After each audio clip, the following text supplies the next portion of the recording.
நண்பர்களே, மக்கள் பெரும்பாலும் வெளி உலகத்தை தான் குறை சொல்கிறார்கள். என்னுடைய சூழ்நிலைகள் மோசமானவை, யாரும் துணையில்லை, விதி எதிரானது, உலகம் சரியில்லை என்றெல்லாம் அவர்கள் புலம்பலாம்.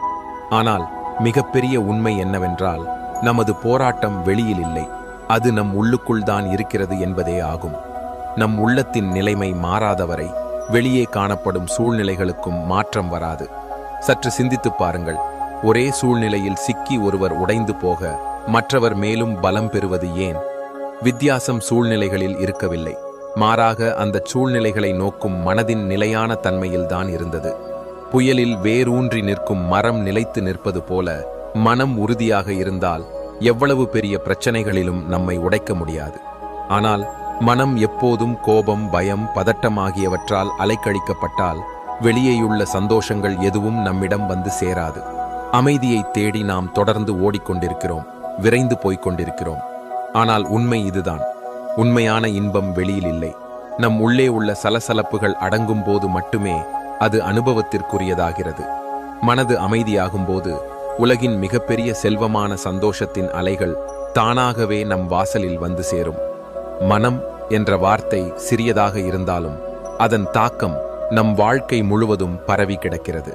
இது நம்மை சிரிக்க வைக்கும், அழ வைக்கும் அதே மனம்தான். ஒரே இடத்தில் அமர்ந்திருந்து உலகம் முழுவதும் பயணிக்க நமக்கு உதவுவதும் இந்த மனம்தான்.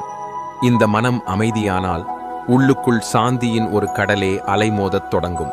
மூளையும் மனமும் ஒன்று என்று பலர் நினைக்கிறார்கள்.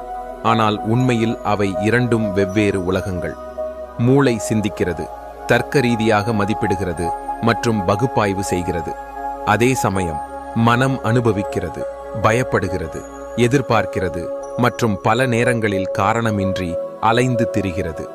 மூளை ஒரு இயந்திரம் போலச் செயல்படும் போது மனம் ஒரு லேசான காற்றில் கூட உடைந்து போகக்கூடிய ஒரு மென்மையான ராகம் போல இருக்கிறது. நம்மால் மனதை முழுமையாக கட்டுப்படுத்த முடியாமல் போகலாம். இந்த மனதால் நம்மை அடிபணியச் செய்ய முடியும். இங்கேதான் மிகப்பெரிய சவால் வருகிறது. நாம் மனதின் எஜமானர்களாக ஆகாமல் அதன் அடிமைகளாக மாறும்போதுதான் இந்த பிரச்சனை உருவாகிறது. சற்று யோசித்துப் பாருங்கள்.